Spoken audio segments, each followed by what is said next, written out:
Well, hey, everybody. I'm so excited to introduce you to my warrior friend, Kait. Kait, welcome to BecomingMe.TV. Thanks, Emily. I'm so happy to be here. I'm so excited to have you here. And y'all, before we push record, I literally just told Kait I've been counting down the days until her book arrives in my mailbox. Kait just released her book. This is your first book, correct? Yes, yes, girl. It is. I'm Yes. so excited. And you're just doing all the fun things right now. You are a joy and so much energy to be around. And before we just dive into your story, how about I ask you the hardest question? I mean, who is Okay. Kait? If someone doesn't Oh know my you, who gosh. are you? Oh my gosh, who am I? I don't know. No, I'm just kidding. Okay. So I'll give the fun answer first, and then I'll give you like the bio answer, the what I do kind of thing. But I am a girl who loves Jesus, sunshine. I live in Southern California. I love Disneyland, all things girly and French. I love lip syncing, especially to Celine Dion. I love love. I'm a romantic at heart, and I'm 31 and a single woman. So, also on Enneagram 3, and I am an entrepreneur, obviously, because yes, to transition that into what I do, I am a dating coach. I run this dating podcast that's now turned into a dating ministry called The Heart of Dating, and get to help thousands of men and women navigate this weird, interesting, sometimes awkward world of dating as a Christian. And it's so much fun. Also, I am single and I get it. And I have had so many different dating experiences. So for better or worse, I really get the dating scene. Like I know y'all ghosting, online dating, getting your heart broken, uh, people catfishing you. I mean, everything. You name it, I've probably been through it. Okay. And so I just love getting to walk through that with other people. And now I'm an author. So, yes, I am launching my first book. Thank you for rejecting me. Transform pain into purpose and learn to fight for yourself. And I can't wait. It is so surreal. I can't even believe I'm talking about this now. It's so crazy. I can. I mean, I started listening to your podcast a long time ago, and it's been Oh an my encouragement to me. So, y'all need to go God. subscribe, push pause on Kate's story, go subscribe to the podcast, order the book, all the things. But Oh. you are such an encouragement. And that's one of the things I love about you. You're literally in the trenches with us. And so, you know what's going on. You're not someone who's been there, done that, and then speaking retroactively. Right. Yep. That's it, Honest girl. question. What's your favorite Celine Dion song? Oh, okay. Well, first of all, how can you really choose? But I did choose. Okay. My favorite song, I have one, I'll give my top two. Okay. It is The Power of Love. 100%. That is my favorite song. And when I saw her in Vegas before she closed out the Vegas show, it was the first song she played and I freaked out. I mean, I have a video on my phone that I recently rewatched. I was hyperventilating. I was like, this is my favorite song. It's starting at the concert. Like it was a lot. That is a side of me that not many people get to see, and it was amazing. My second favorite song is a Christmas type of song, but it's The Prayer, where she does a duet with Andrea Bocelli, and I totally sing that song pretending like I know Italian, like I'm da da da da. I like literally sing it like I know the Italian. It's embarrassing, but also so much fun. I love it. That's amazing. That's so fun. Well, Yeah. we've talked about you have an incredible story, and your story is really what has birthed what you're doing now. So I would love for Mm. you to take some time and just unpack Kate's journey. Like, what has made you who you are today? Man, I am so excited to share. Okay. So I grew up on the East Coast of the United States and grew up in a home where I love my parents. They're amazing, lovely people, but they didn't have the best marriage. It was pretty tumultuous. And so when you live in an environment where your parents are always fighting or where there's a lack of love, especially when you see that in your familial dynamic, it starts sending internal dialogue messages to you. And my message was, what can I do to help fix this? Like, what is wrong with me that this is happening? Even though there wasn't anything wrong with me, but that's the messages I picked up as a child. And so sometimes you start forming these tendencies. For me, the tendency I formed was, okay, in order to make this better, for there to be peace, in order to be seen and to be loved, I need to perform and I need validation. And so I became this performer. I was the top of my class. I was the first chair flautist. I did all these things. And then on the side of that, I also tried every sport imaginable, which is honestly so funny at this point.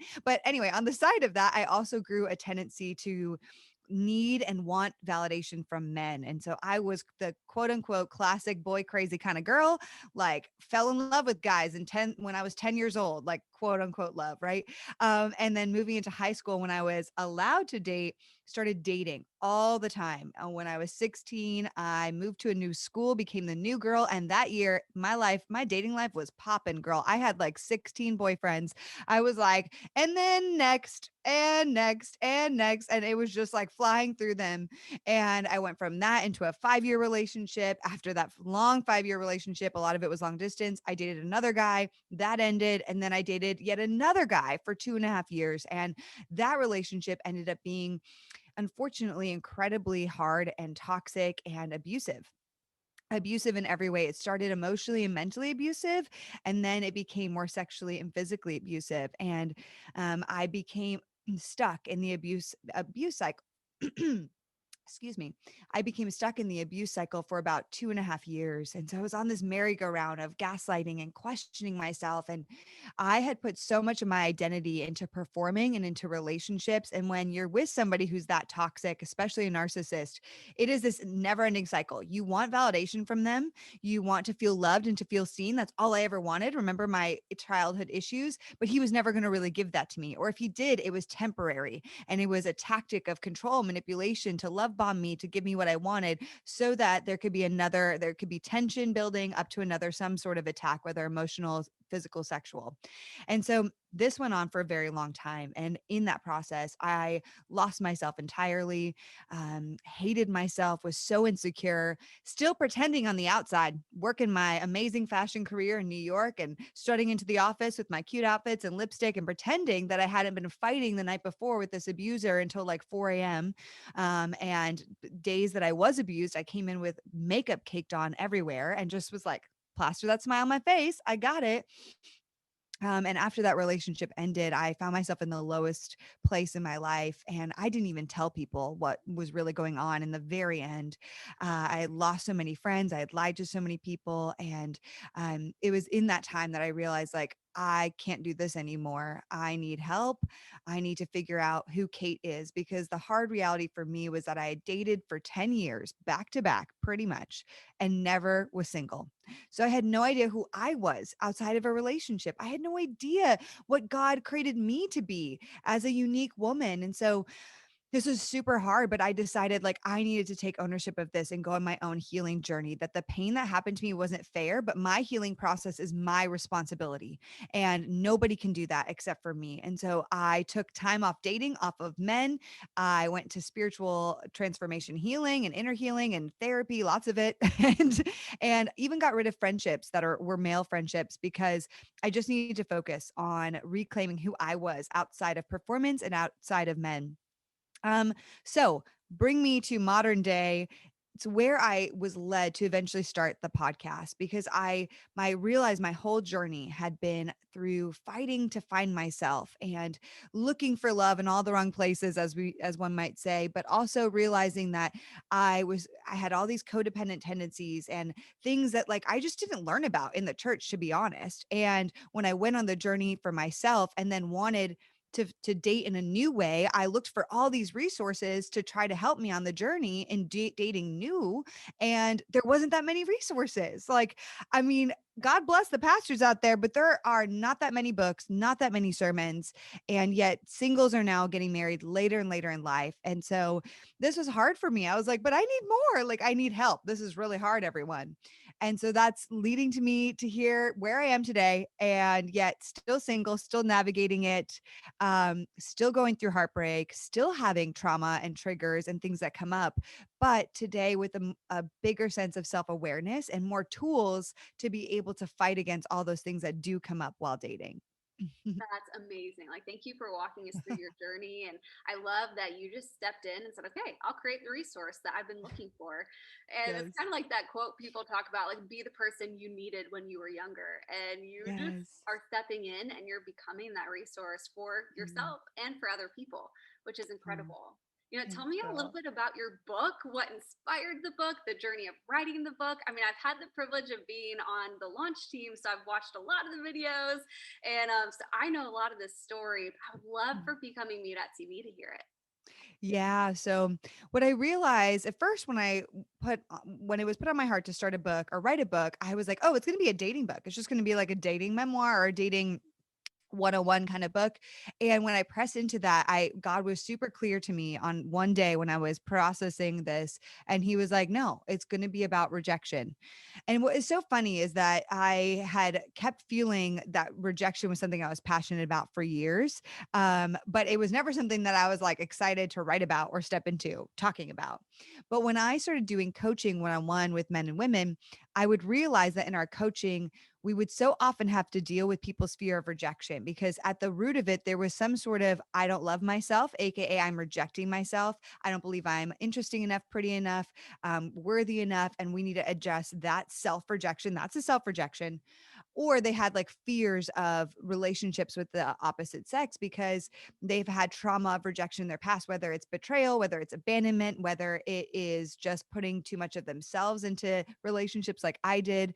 And so much of this comes back to your fear of rejection and the own ways you're rejecting yourself. And I was like, man, we can't go into like how to get a date until we really talk about addressing some of these core issues and healing from the things of our past, the rejections and the traumas of our past, and then addressing the ones that are happening still today via the ones that we're telling ourselves. The reason you don't go put yourself out there with a guy is because you're like, he's not going to be interested in me, or I'm not going to be pretty enough. I'm not interesting enough. Or what happens if I do put myself out there and he rejects me? What does that mean about me? Does that mean that God doesn't have someone in my life?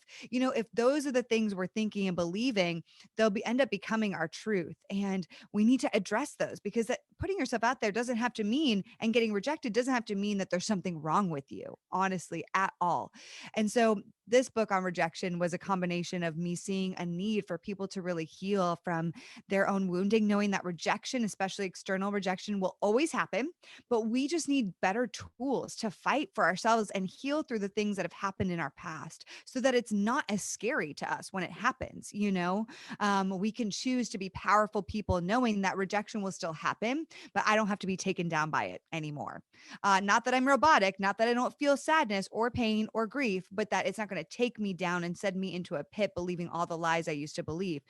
And so this also, in tandem with what I saw people needed, was so much of my story. So the book is very much like a picture of 11 different kinds of rejections that I've gone through in my life, not just heartbreak. This isn't just a dating book. There's so many different things we talk about in this book. And even if you're not single, this will actually still apply to your life 100%.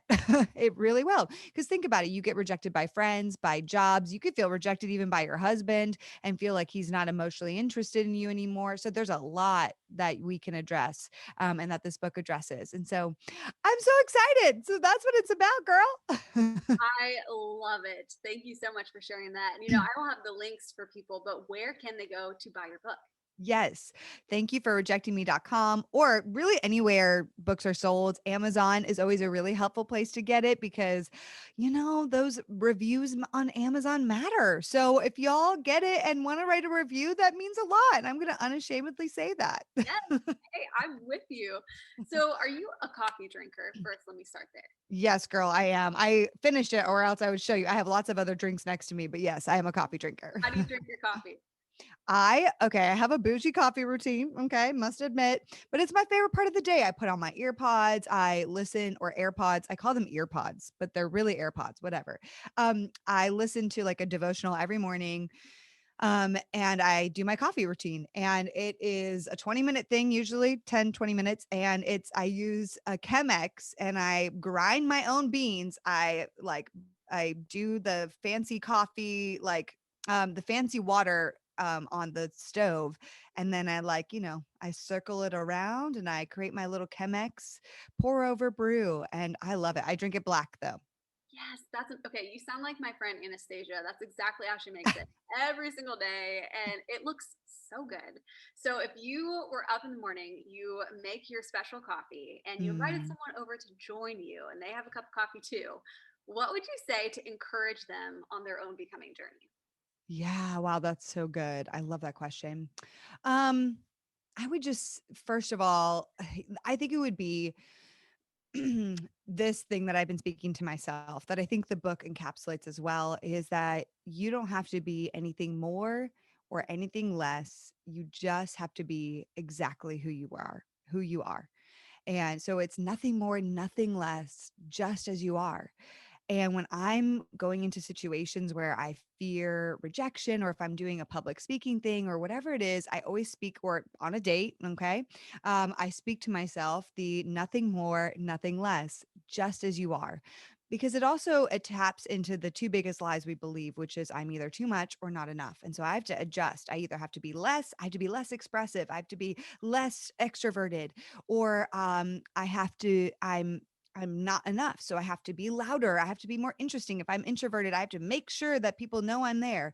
And you don't. You literally, the way that God has uniquely designed you is something that was perfect and established to be just that, and there's a lot of fingers and toes and different body parts, and we need all parts of it.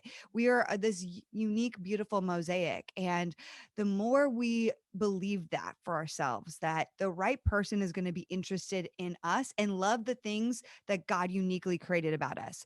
I actually really believe this. The more we love the things that make us us, the more we are attracting people that love those things as well. And so if you are constantly telling yourself you're not pretty, you're not this, you're not that, then you will attract people that actually reinforce those things about you, especially in dating. So just that's been a huge thing for me. Really, who am I? Like, what do I have to offer the world? What do I have to offer a relationship? How can I own the things about me that are beautiful? My expressiveness, my girliness, my love for Disney, my hating for camping. I'm just kidding, but not really. I don't like camping. And just own, yeah, okay, whatever. But not no judgment to people who do. It's just not my thing, okay? But I've like tried to mold myself to be like, oh, well, you want that? I want to be your wife. So like I could do camping. No, girl, I just can't. I'm not down with it. And it's terrible to pretend like that. So just nothing more, nothing less, just as you are. That's all you have to be. That's what I would say. Love that. That's powerful. And it sounds so easy, but it's really not. And it starts with what you Yeah. shared in your story, like loving yourself and who you are. And Mm. then you're this healthy person to step into a relationship, whether it's Yeah. dating, friendship, whatever the case may be. So, one of my favorite things Yes. I've learned from you is what you call drop the hanky. Yes, girl. Oh my Let's talk about that. Yes. I love So it. for anyone who's not sure, like what in the heck did Emily just say? What is drop the hanky? Okay, well, drop the hanky. I didn't originally coin it, though I do claim it as part of what I say and share and encourage people to do now. But it's technically an old Victorian term where women back in the day didn't have a lot of say of who they would get matched to. And we see a lot of this now with different like Pride and Prejudice, Bridgerton. There's so many different things out there that are like, oh, yeah, women didn't have a lot of say for who they were going to be married to. It was like all this political thing, and all the men had all the control, and the high society people. So they would see a guy at a ball across the room, and they would have the sneaky thing of like making eye contact, then dropping their handkerchief. He would come running over as a gentleman and be like, oh, madame, you dropped your handkerchief. She did that on purpose. Obviously, it was not an accident, but now she gets to be in conversation with him. It's an open door. So in modern day, what does drop the hanky mean? It is a woman, a guy can do this too. I believe it goes both ways, but I especially encourage women to drop the hanky, meaning show a guy interest. You don't have to ask him out. Okay. Nobody get their panties in a tizzy. You don't need to be like, hey, let's go to coffee. You can. Hey, all the more power to you. What I'm saying though is show them that you're curious. Just because you and a guy make eye contact does not mean he actually knows you exist. I think a lot of times we're like, oh my gosh, he looked at me. Oh my gosh, he looked at me again. Oh my gosh, he's totally thinking about me. And I'm like, y'all, like half the time or more than half the time, he doesn't even know that he looked at you. Like he maybe, but like the better thing to do is actually get in his vicinity, talk to him, say something, drop the hanky digitally because of COVID, slide into the DMs. I am totally about it, y'all. Like a few photos, slide into those DMs, compliment them on something about themselves. And don't make it weird. Don't say, like, hey, I think we could be a great match, or like, hey, I want you to be my husband. Wow, heck no. Let's not do that, but just show them you're curious, give them an open door. Guys love it. Like it, and even if they're not interested in taking you out, you just complimented them, and that's great. And you proved to yourself that you could do something bold and courageous. So awesome.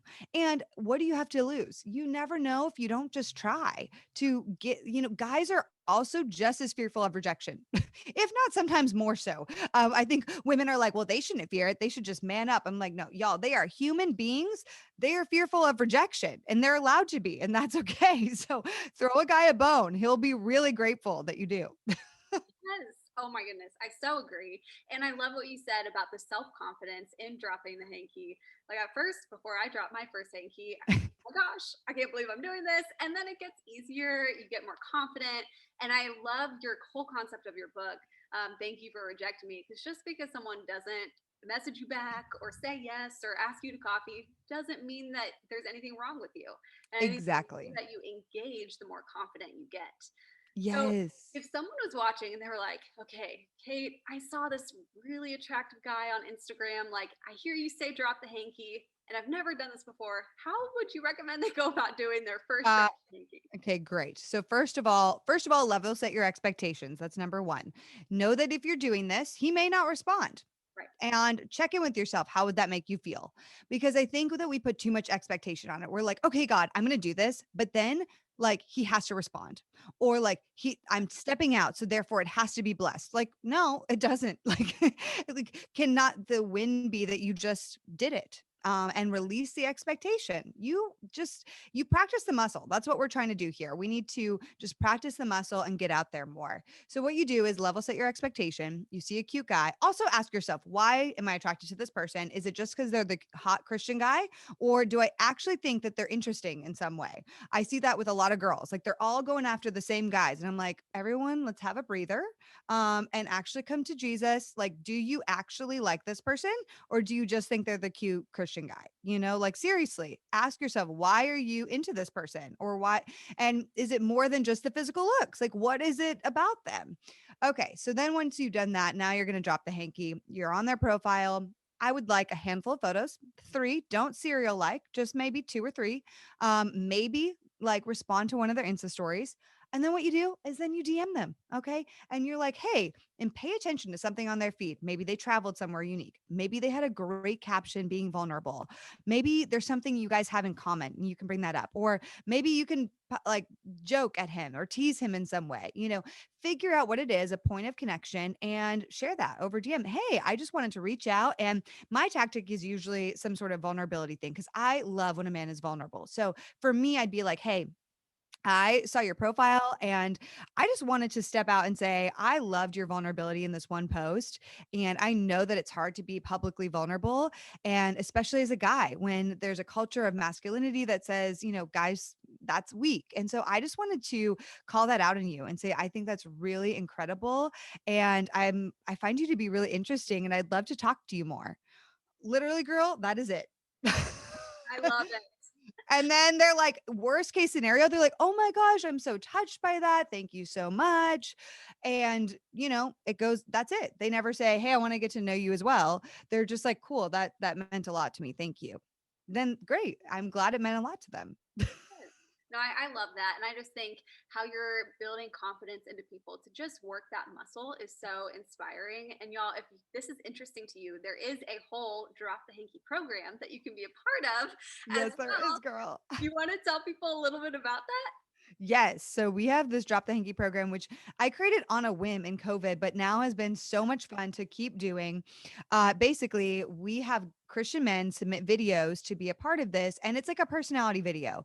That's vulnerable for the guys. Guys never take photos or videos of themselves. So I wanted the guys to do something vulnerable, and that is very vulnerable for them. And so they are creating this video, and we go through them obviously, and they basically share a bit about themselves. Women can sign up to then drop the hanky on the guys, which happens through Instagram. And so the reason why it's great, in my opinion, is that you get to see more of them than just the static images that you see on a dating app. You get to see a video. You also get their Instagram handle. So you can do a little Insta stalkings if you shall please. And then you get to practice being bold and reaching out to them and dropping the hanky while releasing expectations. And also you can understand for the most part that these guys are on there because they're Christian guys that are willing to date. You know, we can't vouch for every guy in the platform because I don't personally know all of them. But we do have them like, fill out all these agreements and make sure they know the terms. But that you can at least know versus going on a dating app that these guys are there because they want to meet a woman in a Christian way and date her. Right. So there's like a few things that make it really fun. And I love seeing women being able to practice dropping the hanky. What I often see is that they get rejected if they get rejected because not every guy can date all these girls. Uh, that it brings up things for them. And so that's great because I think facing your fears of rejection is so important, hence my book. But I think we need to do that because it will continue to happen over and over. I have definitely dropped hankies that have not been picked up. I mean, I did last month. A guy, okay, this is just, I've never shared this, but here we go. Some guy wanted to actually join our Drop the Hanky program. And then we were chatting. I never really do this because anyway, I do sometimes, but he was interesting and we had a mutual friend in common. And I basically was like, hey, so before you join our program, feel free to drop the hanky on me. Yes, this is awesome. And you know what? He was like, wow, guess what? He never did. But you know what? Like, girl, at least we put it out there. And honestly, I'm not offended. I don't care at all. But I was like, I'll put it out there. And if he doesn't want to date me and just wants to be in the program, awesome. By the way, for everyone listening, I want to clarify. I never do that with the drop the hanky guys. This was like the one time I've ever done that. I just don't want ladies to think that like I'm trying to take all the guys first. Oh my No, gosh. no, no, that makes perfect sense. And y'all, I actually am a part of this program, so I personally do vouch for it. It is amazing. It's helped me practice dropping the hanky lot, build up confidence, and work through rejection, as Kate was talking through. So Yes. if you haven't subscribed to her podcast, go subscribe. Kate, where else can people find you online? So on Instagram at Kaitness, which is Kaitness. And then also Heart of Dating. You can find our podcast on iTunes. Go to heartofdating.com. I also highly encourage you guys, if you want some more community with singles, we have a great Facebook group. There's also guys in the Facebook group, and there's connections that happen. Also, there's feisty, awesome conversations. So if you want some if you want to deal some dating, stuff in there, deal with it, then come to our group on Facebook, which is facebook.com/heart of dating. We have over 5,000 people in that group. So talking all the time. It's so much fun. That's awesome. I love it. Y'all, we will have all the links. And there's so many fun events like podcasts, the book, everything. So make sure you go Yay. follow Kate, buy her book, write the review on Amazon. And Kate, thank you so much for sharing your story. I so appreciate it. Thanks, Emily, for doing this. And this is I'm so honored and just love connecting with you. Girl, the honor is mine.